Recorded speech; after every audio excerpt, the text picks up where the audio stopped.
आपल्यासोबत पोहरादेवी धर्मपीठाचे महंत सुनील महाराज आहे. तुमचे खासदार, तुमच्या मतदारसंघातील जे खासदार आहे भावना गवळी, यांना आयकर विभागाची नोटीस आलेली आहे एका प्रकरणासंदर्भात. कशा प्रकारे बघता त्यांचंच सरकार आहे केंद्रामध्ये, राज्यामध्ये त्यांचं सरकार आहे, त्यातच त्यांना अशा प्रकारच्या नोटीस पाठवल्या जात आहे?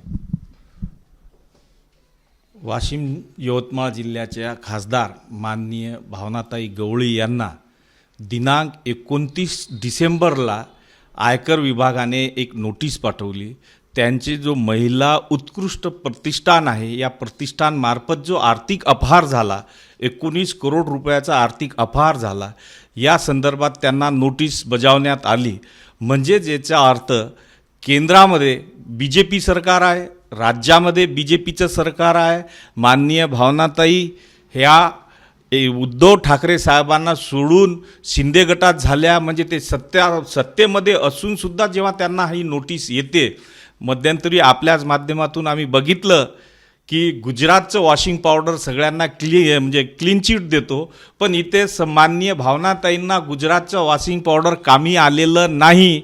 म्हणजेच या वेळेला त्यांना BJP किंवा शिंदे गटाकडून सीट मिळणार नाही किंवा लोकसभेची उमेदवार मिळणार नाही, हे याच्यावरून सिद्ध होते. मतदारसंघात काय खुसखुस पाहायला मिळते, काय चर्चा आहे? संपूर्ण मतदारसंघामध्ये, यवतमाळ वाशिम लोकसभा मतदारसंघामध्ये एक मानसिकता झालेली आहे की यवतमाळ वाशिम मतदारसंघ हा बंजारा बहुल आहे. या मतदारसंघामध्ये वसंतराव नाईक साहेबांनी लोकसभेचं प्रतिनिधित्व केलेलं आहे, सुधाकरराव नाईक साहेबांनी केलेलं आहे, हरिभाऊ राठोड साहेबांनी केलेलं आहे. तर संपूर्ण मतदारसंघामध्ये एक वातावरण असं सुरू आहे की ज्यांच्यावर भ्रष्टाचाराचे आरोप आहे त्या भावनाताईंना सोडून पोहरादेवीचे संत शिवालाल महाराज यांच्या वंशजाच्या माध्यमातून उमेदवारी मिळायला पाहिजे. आणि मी सुद्धा उमेदवारी मागत आहे, लोकसभेची निवडणूक लढण्यास तयार आहे. तर माझ्यासाठी एक चांगलं वातावरण निर्मिती झालेली आहे. माझा प्रचारसुद्धा सुरू आहे आणि येणाऱ्या लोकसभेमध्ये माननीय भावनाताईला जनता त्यांना धडा शिकवेलच, निश्चितच धडा शिकवेल. तुम्ही म्हणता की त्यांच्यावर जनता नाराज आहे, मात्र 5 टर्मच्या त्या खासदार आहे. देशामध्ये माननीय स्वर्गीय इंदिराजी गांधी जे आपल्या प्रधानमंत्री होता, ह्यासुद्धा पराभूत झाल्या. देशाचे दुसरे प्रधानमंत्री स्वर्गीय अटल बिहारी वाजपेयी हे सुद्धा पराभूत झाले. आणि 2019मध्ये राहुल गांधीसुद्धा पराभूत झालेले आहेत. त्याच्यामुळं हे माननीय भावनाताई पराभूत होणं ही काही मोठी गोष्ट नाही. यावेळेला निश्चितच जनता त्यांचा पराभव करणार आहे. आणि विशेष माननीय उद्धव ठाकरे साहेबांशी जी गद्दारी केलेली आहे, ती गद्दारी जनता त्यांना या लोकसभेमध्ये पराभूत करून त्यांना धडा शिकून त्यांची जागा दाखवेल. तुम्हाला असं म्हणायचं आहे की ज्या प्रकारे आयकर विभागाची नोटीस आहे, यावरनं भाजप तरी भावना गवळीच्या सोबत नाही?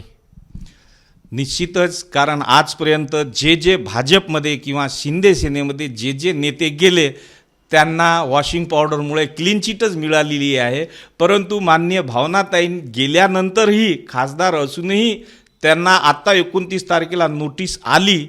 म्हणजे भाजपच्या किंवा शिंदे सेनेच्या मनामध्ये ती नाही आणि त्यांना तिकीट देण्याची इच्छासुद्धा यांची दिसत नाही. या माध्यमातून यांना डावलून नवीन कोणताही उमेदवार देण्याची त्यांची मानसिकता दिसत आहे. ज्या प्रकारे भावना गवळी यांच्यावर भ्रष्टाचाराचे आरोप झाले, EDची चौकशी झाली, आता आयकर विभागाचे नोटीस आले, त्यामुळे या भ्रष्टाचाराच्या प्रकरणांमुळे त्याचा फटका बसेल त्यांना असं वाटतं तुम्हाला, आणि तुम्हाला त्याचा फायदा होईल? निश्चितच भ्रष्टाचाराचे आरोप झाले, EDची नोटीस आली, त्यानंतर आता इन्कम टॅक्सची नोटीस आली. पूर्ण यवतमाळ वाशिम लोकसभा मतदारसंघामध्ये सध्या अँटी इन्कम्बन्सी सुरू आहे. आणि या अँटी इन्कम्बन्सीमुळे आणि जनता ते कोणत्याच संपर्कात राहत नाही, जनतेचे कामं करत नाही, विकास कामामध्ये सुद्धा त्यांचं लक्ष नाही.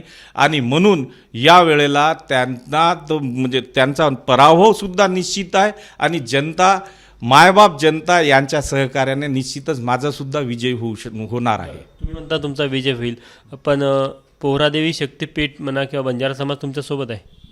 निश्चित. बंजारा समाजाची काशी पोहरादेवी या धर्मपीठाचा मी महंत आहे. जगद्गुरू संत शिवालाल महाराज यांचा मी 5व्या पिढीचा वंशज आहे. आणि बंजारा समाजाची एक मानसिकता झाली की आजपर्यंत आपण नेत्यांना परखलं, प्रत्येक नेत्यांना आपण साथ दिली. या वेळेला जसं राजस्थानमध्ये महंत निवडून आले, 7 महंत निवडून आले, MP मध्ये आता महंत निवडून आले, तर महाराष्ट्रात सुद्धा महंतांना पुढे करून त्यांना आपण लोकसभेमध्ये विजयी करू असं जनतेने एक ठाम निर्णय घेतलेला आहे. एक शेवटला प्रश्न, तुम्ही ज्या बंजारा समाजातनं येतात त्याच बंजारा समाजातनं संजय राठोड पण येतात, त्यांच्याबद्दल पोहरादेवी शक्तिपीठ किंवा बंजारा समाजामध्ये काय मत आहे?